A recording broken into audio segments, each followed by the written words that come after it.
Olá, pessoal! Vamos iniciar mais uma aula de Geografia. Eu sou a professora Silvana e hoje nós vamos falar sobre estabelecer relações entre a formação de conglomerados de multinacionais e a globalização da economia.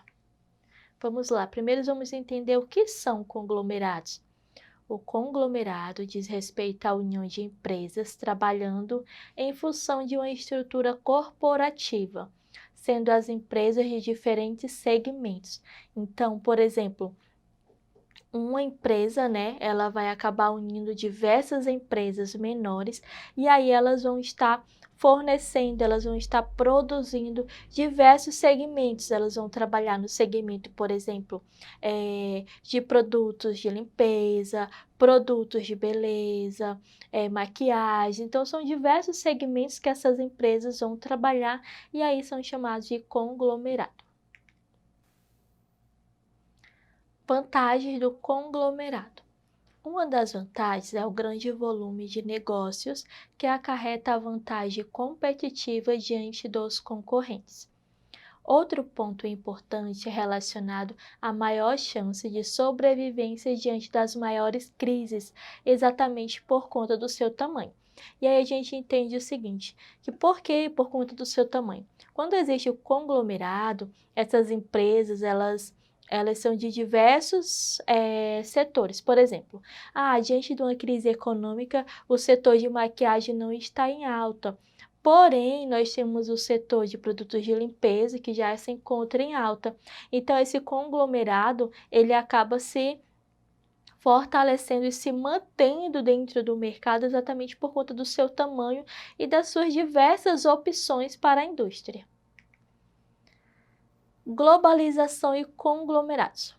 O processo de globalização contribuiu bastante para a atuação das empresas multinacionais, pois proporcionou condições de telecomunicação e transporte, elementos essenciais para a atuação dessas empresas em escala mundial. Então, podemos dizer que esse processo de globalização, ele contribuiu muito até para a instalação dessas multinacionais, por conta que veio aí a tecnologia inserida dentro desse processo de uma forma, digamos assim, marcante, né? Quando nós falamos de globalização, a gente lembra de processos tecnológicos, tecnologia, desenvolvimento tecnológico, tudo que está relacionado à globalização. Então, de uma certa forma, a globalização ela proporcionou esse que nós chamamos de acolhimento de mundo, como se o mundo estivesse pequeno diante da globalização. Como assim, professora? Posso explicar. Por exemplo, nós estamos aqui no Acre, mas nós podemos ter contato com pessoas do país inteiro. Eu vou me comunicar com pessoas de São Paulo, eu vou me comunicar com pessoas do Rio Grande do Sul. Então, eu acabo me tornando próxima, né, a essas pessoas exatamente pela forma de comunicação, porque eu posso fazer chamada por áudio, eu posso fazer chamada por vídeo e acabo que me aproximando.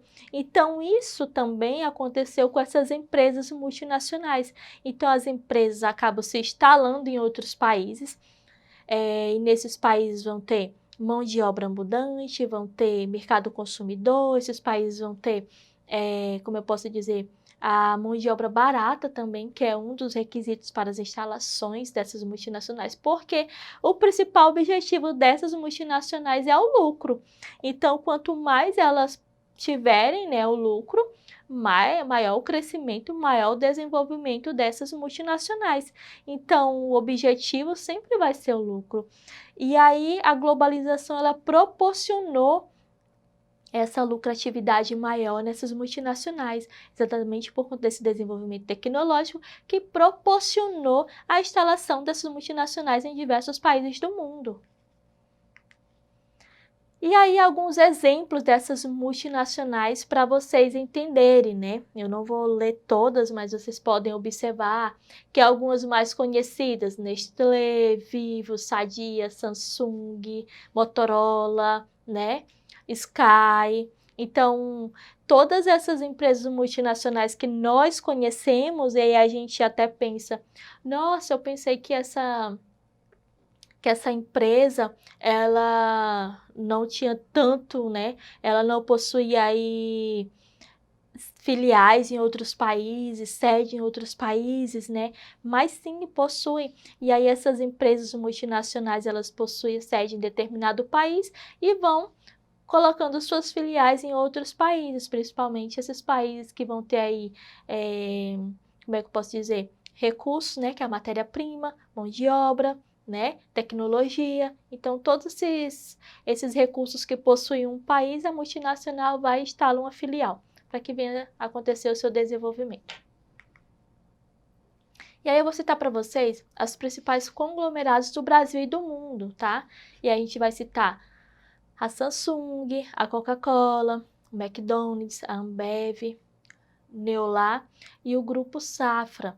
E aí, pessoal, a gente entende que esses conglomerados, eles iniciaram de uma certa forma produzindo um tipo de produto, por exemplo, quando a gente fala da Ambev, a gente fala da Coca-Cola, a gente pensa, é só o refrigerante, é só a cerveja, mas não, esses conglomerados, eles possuem parcerias com diversas empresas que produzem dos mais variados tipos de produtos que vocês possam imaginar.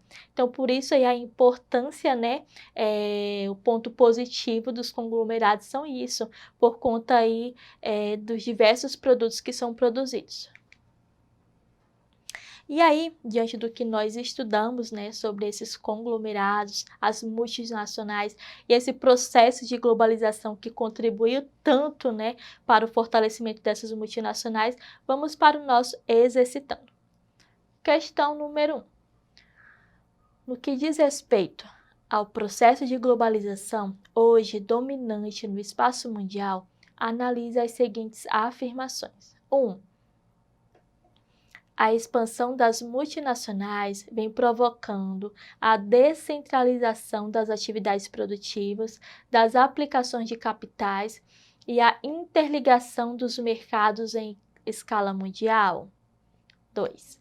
O desenvolvimento científico-tecnológico constitui-se um dos principais fatores para a retração do capitalismo globalizado.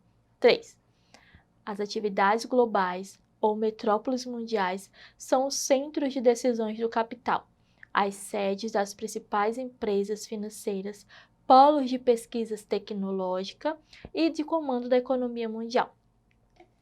De acordo com as afirmações acima, é correto afirmar que A. 1 e 2 são verdadeiras, B. 1 e 3 são verdadeiras, C. 1, 2 e 3 são verdadeiras, D.